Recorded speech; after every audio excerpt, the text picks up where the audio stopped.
Olá pessoal, muito bom dia, muito obrigado pela sua audiência, obrigado por você acordar cedo como tem feito todos os domingos para acompanhar o nosso trabalho aqui no Domingão do Carlão. Como vocês podem ver, a gente está gravando esse programa hoje aqui no ambiente de COP28 em Dubai e é uma delícia poder trazer para você uma conversa que vai ser para lá de internacional. Antes de apresentar o meu convidado, que vocês já nessa altura do campeonato estão vendo aí e todo o Brasil já conhece, eu queria agradecer imensamente o patrocínio da Employer, a Employer que entende de tudo do RH e que já está conosco aqui na terceira temporada desse Domingão do Carlão. E como a gente está gravando o Domingão do Carlão aqui no ambiente de COP, como eu falei, a gente também quer agradecer o pessoal da plataforma Agro Revenda, Grupo Public, Ubifol e Datagro Markets que estão conosco por aqui.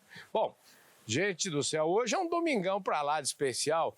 Eu acho que nem nos melhores sonhos eu poderia imaginar que a gente poderia trazer aqui o meu convidado, é o embaixador Roberto Azevedo, que foi diretor da Organização Mundial do Comércio, foi vice-presidente da Pepsi e hoje lidera uma iniciativa de internacionalização do agronegócio, a Iniciativa Internacional para o Agronegócio Brasileiro. Roberto, obrigado pela sua gentileza de falar conosco e dedicar esse tempo tão precioso seu para o nosso programa. Não, é um prazer muito grande. Bom dia a todos, né? Pelo contrário, é uma honra estar aqui com você.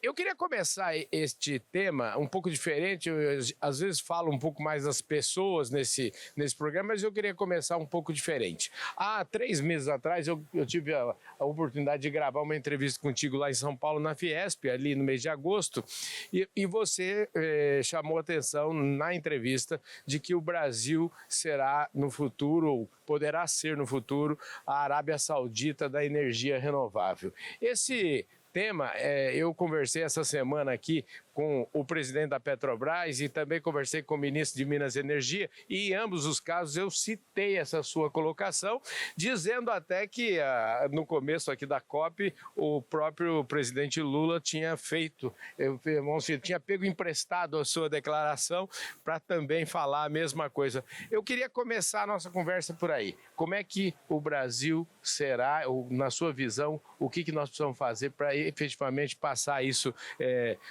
deixar de ser uma frase sua para ser uma realidade? Eu acho que o que é inegável, né, Carlão, é que o potencial está aí, né?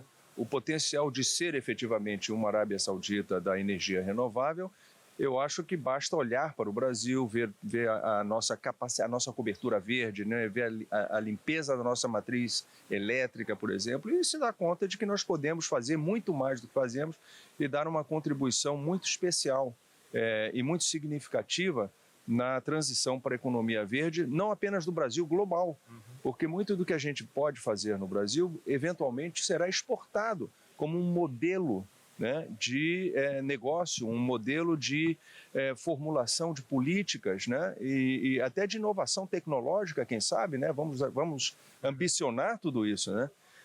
Então o potencial não resta a menor dúvida, portanto não me surpreende que o próprio presidente tenha dito coisas parecidas, porque isso é uma realidade incontestável. Agora, potencial é uma coisa, né, transformar isso em realidade é outra, né. E a realidade é que para que essa transformação aconteça, muitas peças têm que se encaixar direitinho, né? Essa transição ela não vai acontecer sem custos, né? Haverá que ter investimentos, haverá que ter dedicação, haverá que ter um convencimento do setor produtivo de que esse é o caminho, né? E isso não vai acontecer espontaneamente, não é porque as pessoas têm um bom coração, estão preocupadas com o planeta, que elas vão investir e até reduzir a sua competitividade comparado com o seu concorrente, né? Apenas em benefício do planeta e da sociedade. Eu acho que haverá que ter estímulos, haverá que ter um incentivo para que essa produção nossa caminhe nessa direção. E isso vai depender de muitas coisas, inclusive políticas públicas que sejam adequadas, né? E tem que ser uma política pública que dê estímulos, e esses estímulos podem ser positivos ou negativos, né? Você pode dar incentivo, você pode penalizar, né? Se a pessoa não fizer o que tem que ser feito. Mas, ao mesmo tempo, tudo isso introduz distorções e tudo mais. O importante na política pública é você dar o estímulo sem prejudicar o setor produtivo, sem manietar o setor produtivo, sem constranger e limitar o setor produtivo. Como é que você faz isso? Incentivando, tornando o setor produtivo ainda mais produtivo e competitivo. Essa é uma grande equação, é um desafio tremendo que o Brasil pode ajudar o mundo a responder. Agora, o mundo é um mundo diferente. A gente está numa COP, num país que é grande produtor de petróleo, e eu fico pensando assim, para as coisas, como é que as coisas se encaixam? Porque se está tudo bem para mim, minha vida está ótima, eu estou usando o dinheiro do petróleo para poder, inclusive, me tornar mais sustentável. Como é que o senhor acha que os países ricos que têm essa promessa de dinheiro e tal, eu vejo muito a gente vindo aqui com o discurso de os países ricos têm que pagar a conta. Eu acho, assim, até meio perigoso esse discurso, porque eu falo, quando alguém tem que pagar a conta, eu falo assim, quando eu pedia dinheiro para minha mãe, eu tenho falado isso, quando eu pedia dinheiro para minha mãe, ela sempre me dava uma tarefa para eu fazer, e eu precisava fazer aquela tarefa bem feita, aí ela pensava se geralmente ela não me dava o dinheiro que eu queria, e ela me dava outra tarefa. Como é que nós, os países em desenvolvimento, vão encarar essa? Olha, é aquela noção de que todos nós temos que contribuir. Né? Quer dizer, o país rico vai ter que contribuir, vai ter que fazer essa transição também, vai ter que investir também. Os países em desenvolvimento também vão ter que fazer isso. Agora, alguns têm mais capacidade de fazer isso com a sua realidade econômica, social, etc., e outros têm menos capacidade de fazer essa transição. Mas a realidade é que, se nós estamos levando a sério as metas com que nós nos comprometemos de manter, inclusive, a temperatura dentro de certos limites, né, média, global, etc., todos vão ter que fazer. Ou os países em desenvolvimento são ajudados a fazer essa transição, ou essa transição não será feita. Então, se os países ricos, os que têm excedentes orçamentários, não estiverem dispostos a contribuir, eles estão assinando a sentença, né, de morte dos nossos compromissos. Isso é muito simples. Então, pedir é razoável, né? Você não achava razoável você pedir o dinheiro para sua mãe? Sim. Você tinha motivos muito importantes para pedir o dinheiro para sua mãe, não tinha? Sim. Então, ela também dizia o seguinte, olha, mas então tá bem, quer dizer, eu acho que é justo que o país rico diga, tá bem, eu vou te dar o dinheiro, mas você também vai ter que fazer investimentos corretos, você vai ter que demonstrar que o dinheiro está sendo bem empregado, vai ter um sistema de governança, né? Então, é um equilíbrio que tem entre as coisas. A única coisa sobre isso que eu gosto sempre de salientar é que esse dinheiro que vem de fora não vai ser suficiente. Não vai ser suficiente para o tipo de investimento que é necessário para nós fazermos essa transição para a economia verde no Brasil. E o governo também não tem orçamento para isso. Aliás, nenhum governo no mundo tem orçamento para isso. Então, todos vão ter que... E o setor privado é quem vai pegar a massa dos investimentos, vai sair do setor privado, vai ser de capital privado. Então, você tem que ter políticas que incentivem esses investimentos nesse setor, né? E essas políticas ainda não estão bem definidas, não estão ainda consolidadas. Eu diria que no Brasil, mas não só no Brasil, no mundo inteiro, está todo mundo tentando encontrar essas políticas com nenhuma coordenação. E isso é que me preocupa muito, porque tem muita fragmentação dessas políticas, elas não são necessariamente coerentes, às vezes a política de um anula a política do outro, você introduz distorções de comércio, de custo de produção nos vários países, e isso pode levar a um ambiente de muito atrito e de muita ruptura. Bom, e aí? Como é que a gente avança, né? Tudo isso assim, me parece um desenho bastante razoável, bastante provável de acontecer. E o passo seguinte, para onde vai? Quem, na sua visão, ou quais organismos que deveriam coordenar essas políticas, já que a gente está falando de algo que é global? Aí nós temos dois problemas. O primeiro problema é que não existe hoje no mundo, em vários assuntos que são mais tradicionais, sei lá, propriedade intelectual, ou regulamentos sanitários e fitossanitários. Você tem, por exemplo, na OMC, na Organização Mundial do Comércio, mas tem outros, tem a OMS, a Organização Mundial de Saúde, você tem o Códex Alimentar, você tem regras internacionais que dão parâmetros.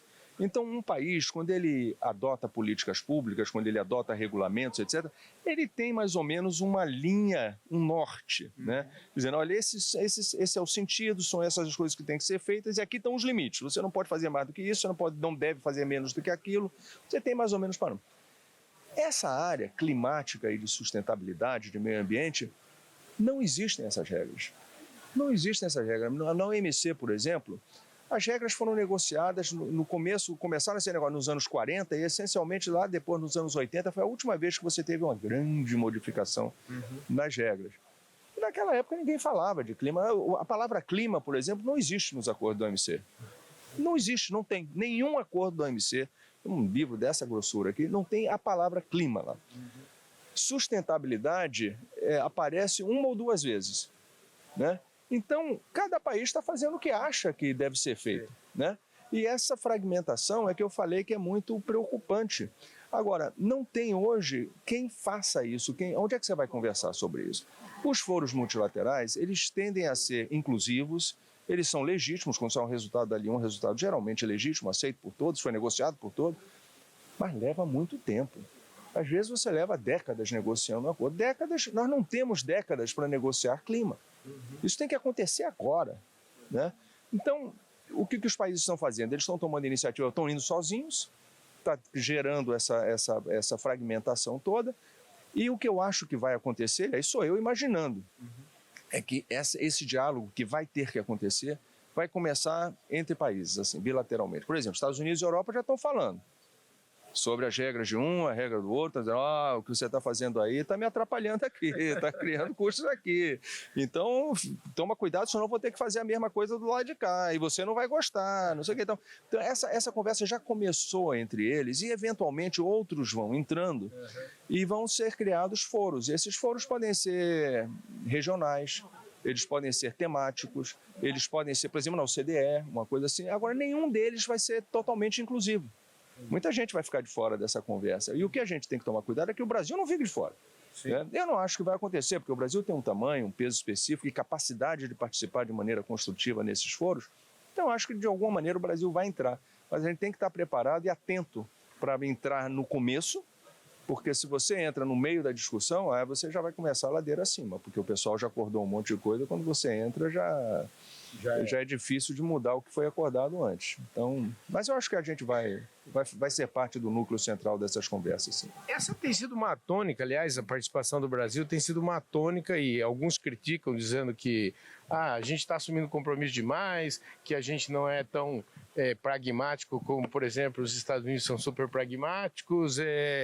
Como é que o senhor enxerga? A gente, por exemplo, na questão do agronegócio em si, e já que o senhor está liderando essa iniciativa internacional aí da ABAG, eu queria que o senhor a gente falasse um pouquinho do agro, porque o agro no Brasil, a gente, e com quem eu converso fora do Brasil também, assim, nós somos admirados pelo mundo inteiro. Às vezes eu acho que a gente lá no Brasil tem um pouco de uma espécie assim, a nossa autoestima é muito mais baixa do que deveria ser. Como liderar esse processo? O que está faltando aí? Falta comunicação? O que está faltando para o agro? Eu acho que o agro, ele começa com uma dificuldade natural de um setor muito competitivo. Né? A seleção brasileira era muito admirada no mundo inteiro. Né? Agora, vai perguntar ao time que ia jogar contra a seleção brasileira. Não achava a menor graça. Não achava a menor graça em jogar com a seleção brasileira. Ficava torcendo para cair na outra chave, não sei o quê e tal. Então, nós somos a seleção brasileira lá dos anos 70, a grande seleção brasileira do agronegócio mundial. Né? Então, o que acontece? Ao mesmo tempo em que vem essa admiração pelo nosso modelo de negócio, pela nossa produtividade, competitividade, etc., vem também a preocupação com a competição. Né? O nosso produto é extremamente competitivo. O que nós, então, geramos mundo afora é uma certa também alergia, né? E preocupação. Então, é muito comum os competidores, os que não não gostam tanto da seleção brasileira, né? Como adversário, de dizerem, não, mas tem doping ali, entendeu? Quer dizer, os caras ali tem gato, então fabricaram a idade, não sei o que e tal. E vão inventar coisa, né? E você tem que informar. Eu acho que esse lado da informação ainda não está muito maduro no Brasil. Eu vejo, às vezes, estatísticas que falam assim, a porcentagem de emissões de gás carbônico do agronegócio na matriz brasileira é, sei lá, 70%, coisa assim. E aí, pronto, aí sai a narrativa, polui muito, não sei o que e tal. E você tem que analisar isso. Eu sou engenheiro elétrico, por natureza. Número é uma coisa que eu adoro. Mas eu também sei que número pode enganar muito se você não for a fundo. Se você não entender como é que o número é calculado, qual é a metodologia que foi empregada, o que ele representa. E eu acho, pelo que eu leio dos estudos no Brasil, tem muita coisa publicada, mas ainda tem muita área cinzenta e que a gente não explora. A narrativa é construída sempre em torno de números, em torno de dados, em torno de fatos que vão sendo repetidos erroneamente e viram realidade. Né? Se você repetir uma mentira muitas vezes, ela vira verdade. E a gente, eu acho, que precisa ter o cuidado de informar melhor. Tem muita desinformação no mundo sobre o que é o agronegócio, sobre qual é a capacidade de contribuição e da participação dele como solução dos problemas climáticos e ambientais. E há muita desinformação sobre o que o agro está buscando também, né? Porque eu converso lá aqui na COP, eu converso no Brasil com as pessoas, com as lideranças do agronegócio. Ninguém no Brasil que eu conversei até hoje é a favor de desmatamento. Ninguém que eu conversei até hoje é a favor de um agronegócio que não seja sustentável, que tenha por objetivo degradar a terra ou ter um impacto negativo no clima, porque o primeiro setor de qualquer economia que é afetado pela mudança climática é o agronegócio. É o primeiro a ser afetado. Então ele não tem nenhum interesse nisso. Agora, como que você comunica essa visão, essa estratégia, e há muita frustração também, né? Porque quando começam a fazer fake news sobre o seu setor, sobre sua casa, não sei o quê, você fica frustrado também, né? Então, como é que a gente fica um pouco mais desapaixonado, né? E tem uma observação científica do que está acontecendo no terreno e como que a gente comunica isso para o mundo? A realidade, eu não estou falando de fazer propaganda, nem de maquiar dado, não. O dado real, né? E se nós mostrarmos os dados reais, eu tenho certeza que o agronegócio brasileiro não vai estar pior do que o agronegócio em nenhum outro país. Nenhum outro país. Porque mesmo quando se fala na Europa, por exemplo, se fala muito de agricultura orgânica, né? A agricultura orgânica, ela é inviável em larga escala. Se o mundo inteiro se mover para a agricultura orgânica, não tem terra no mundo que alimente a população mundial. Porque vai ter que aumentar a área plantada em vários múltiplos. Né? Isso não é viável. Eu, uma vez conversando com uma organização não governamental, lá em... Onde foi que eu estava? Foi nos Estados Unidos, foi na Semana do Clima. Ele estava falando da agricultura orgânica como sendo um modelo para a agricultura regenerativa. E eu coloquei esse ponto. Eu falei, mas como é que a agricultura orgânica vai ter a escala necessária para alimentar a população global? E botei alguns números na frente dele e ele falou, eu não sei. Mas seria bom se pudesse, né? Eu falei, seria ótimo se pudesse, mas a realidade não é essa, né? Então, como é que a gente tem uma conversa mais educada, ilustrada, racional, né, sobre tudo isso? É um desafio grande, porque hoje é tudo muito polarizado, né? Ninguém quer olhar os números, ninguém quer ver como é que o número foi calculado, todo mundo pega o número e usa do jeito que quer, né? E aí vira uma discussão de fé. Né? Eu acredito nisso, eu acredito naquilo, mas nós não estamos falando de fé. Fé não vai resolver o problema. Né? Nós temos que discutir a realidade.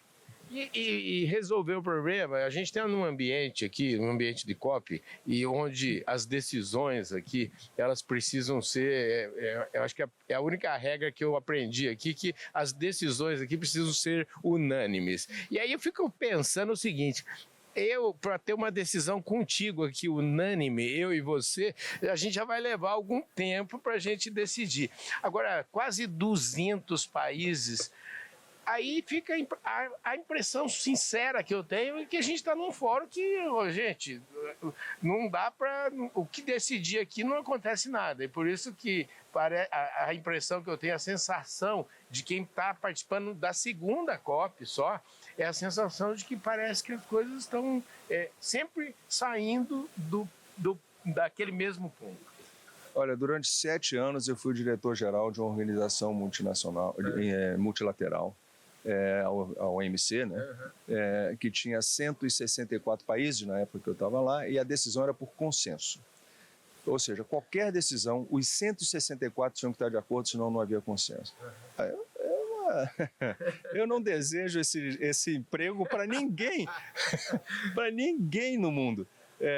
E de vez em quando a gente conseguia. Agora é fruto de muita negociação.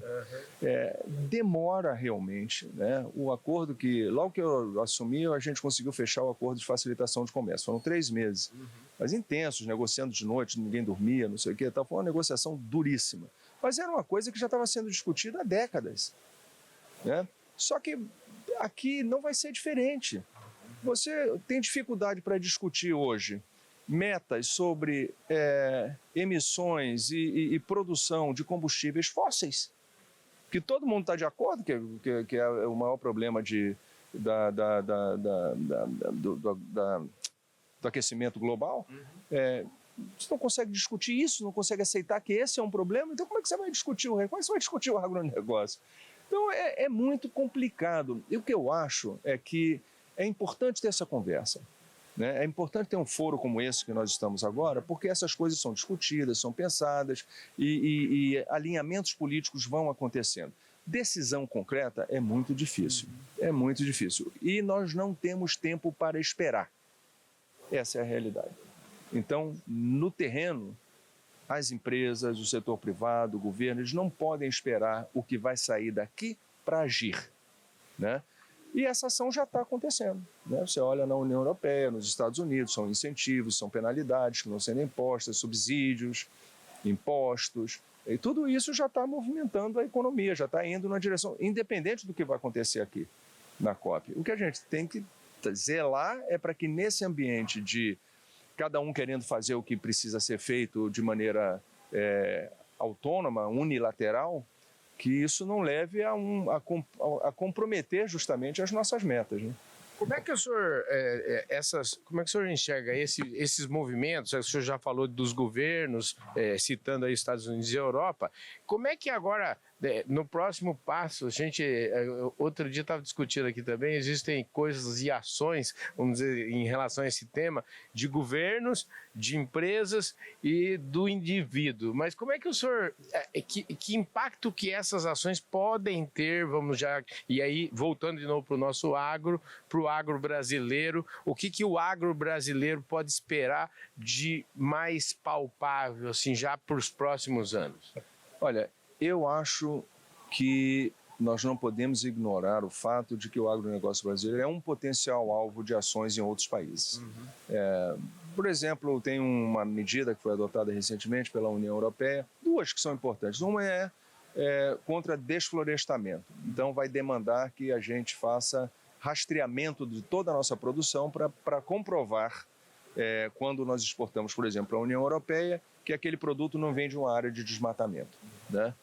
Isso em si já é um custo, é uma coisa que vai exigir uma infraestrutura de rastreamento que nós não temos hoje, vamos ter que desenvolver. Então, isso já é uma coisa que a gente já pode estar esperando.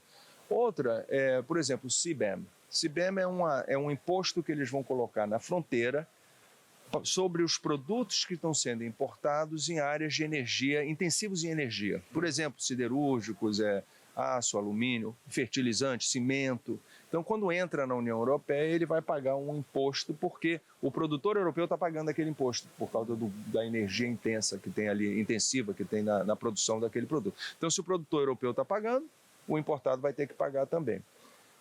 O agronegócio está fora disso, neste momento.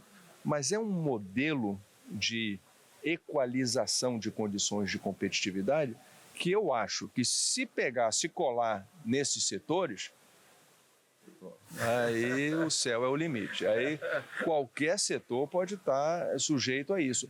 E o nosso também, o agronegócio também pode estar sujeito a uma coisa desse tipo. E minha preocupação é que quando você mede o que foi emitido em termos de carbono no Brasil, a desinformação é gigantesca.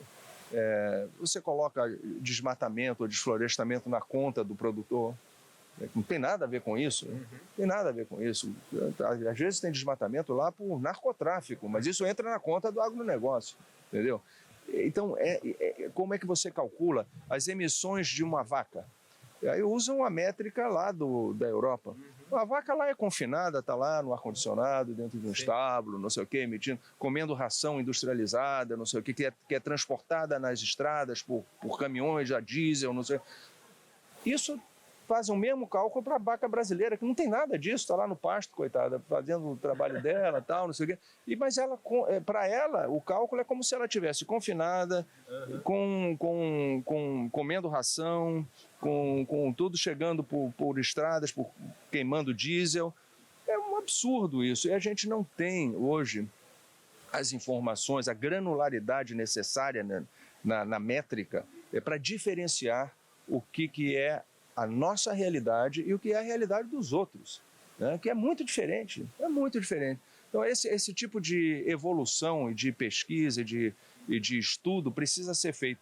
E eu acredito até que não feito apenas por nossas instituições acadêmicas, pesquisadores, nós temos gente de primeiríssima qualidade, mas na maioria das vezes, quando chega lá fora, quem fez? Foi o Instituto, mas é o Instituto Brasileiro? Então está maquiando. Então, a gente vai ter que trazer também gente de fora para auditar, para fazer estudos semelhantes, para comprovar a qualidade dos dados. É um trabalho enorme, hercúleo, e está nas costas de todos nós, viu, Carlão? Essa conscientização e a necessidade de fazer isso está no setor privado, está na sociedade civil, está no governo, está nos meios de imprensa, está em você também, está todo mundo. Bom, quer dizer o seguinte, eu queria... Esse assunto que você tocou é um assunto que eu tenho falado muito, essa história das métricas. A gente está sendo medido pelas métricas dos outros. E pelo que você está falando, não é assim, um simples trabalho de diplomacia, é uma coisa que vai muito além da diplomacia. Vai muito, mas muito além mesmo. É extremamente complexo. Fala-se muito de sequestro de carbono, né? Quanto que o carbono está no chão. Como é que você mede isso? Como é que você faz um inventário disso tudo? Você pega até dois produtores que usam metodologias parecidas, né?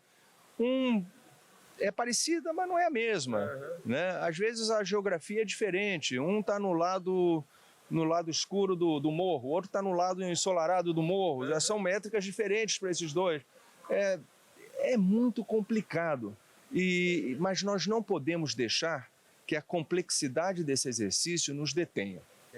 Isso é que não pode acontecer. Vamos fazer a média, vamos tentar da melhor maneira possível levantar os números de uma maneira real que diferencie. A agricultura tropical é completamente diferente da agricultura temperada. Eu tive lá, eu fui no terreno, eu estava nos Estados Unidos, eu fui visitar os plantadores lá de milho, de batata, não sei o que tal. Completamente diferente do que é no Brasil. Eles têm uma safra, nós temos duas.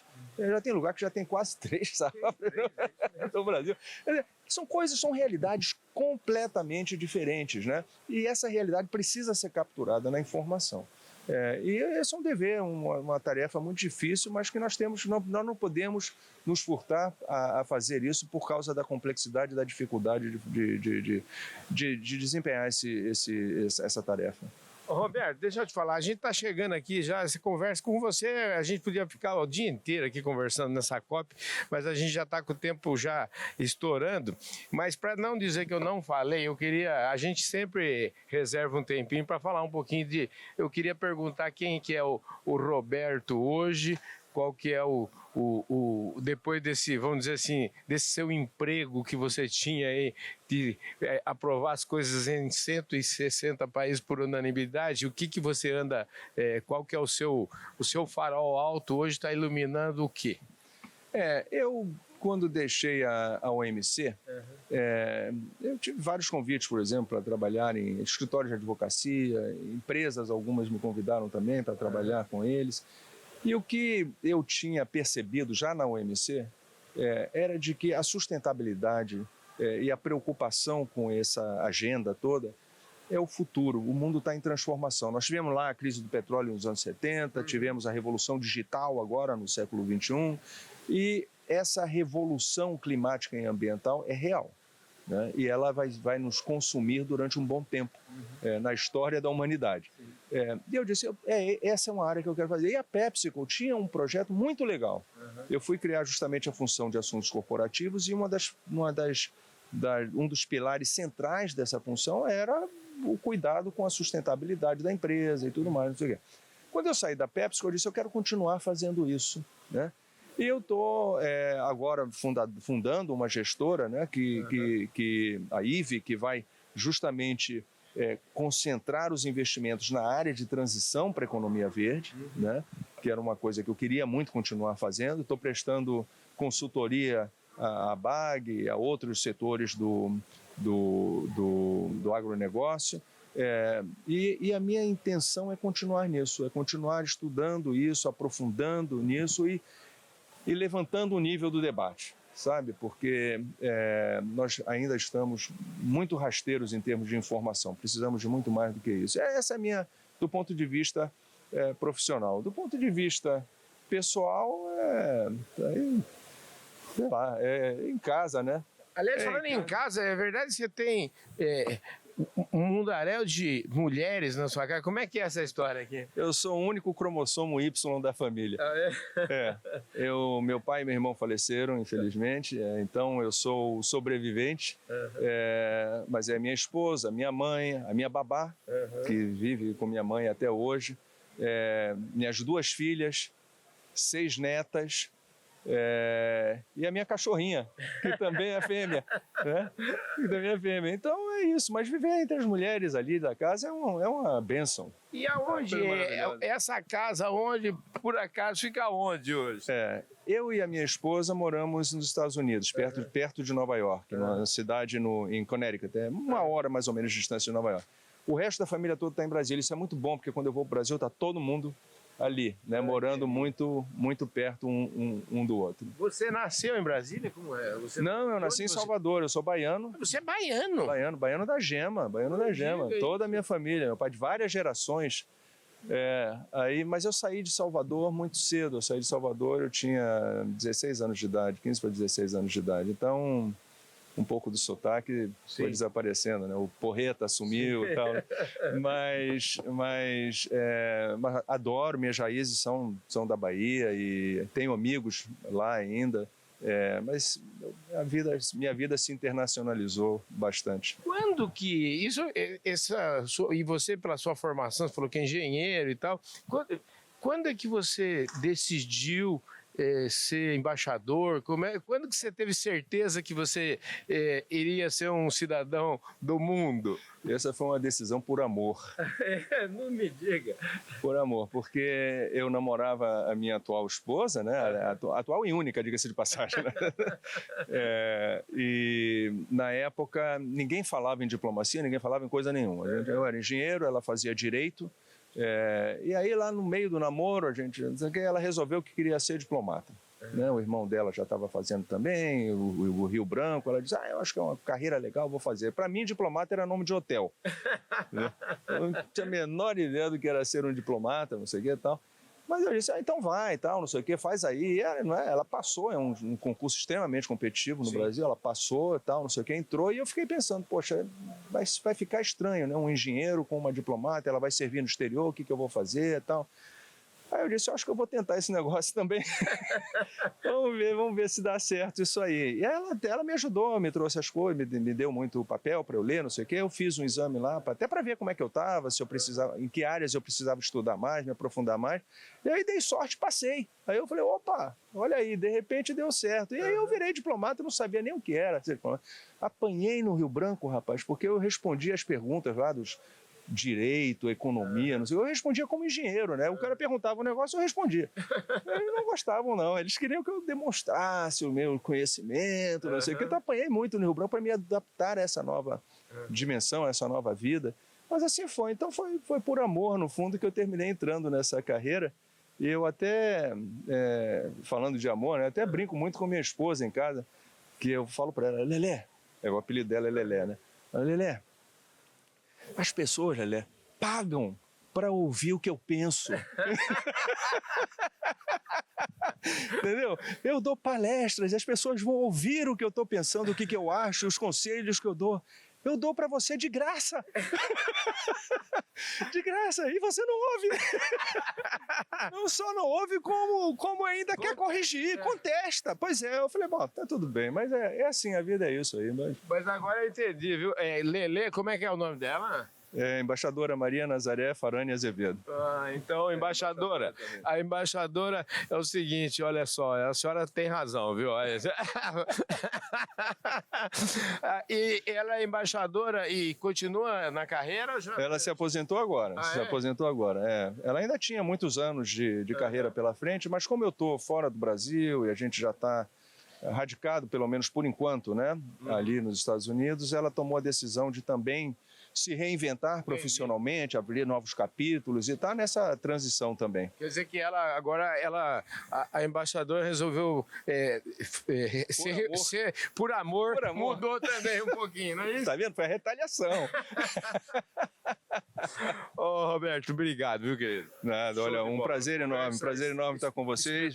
Um bom dia a todos vocês e muito trabalho pela frente. É isso aí. Gente do céu, que entrevista ótima, que show de bola. Eu queria mais uma vez, antes de terminar aqui, agradecer o pessoal da Employer que está conosco, agradecer, já que a gente está gravando também no ambiente de COP, agradecer o pessoal da Datagro Markets, a Ubifol, Grupo Public e a plataforma Agro Revenda por essa belíssima conversa que a gente teve aqui, fruto da inteligência do Roberto Azevedo, que ele decidiu também ser bondoso e dividir conosco aí um pouco mais de meia hora do tempo dele. Obrigado, viu, Roberto? Um prazer enorme, eu que agradeço. Até a próxima. Saudações à embaixadora também e a todas as mulheres lá da sua casa, e com isso a gente também homenageia aqui todas as mulheres que participam aqui da COP28 em Dubai.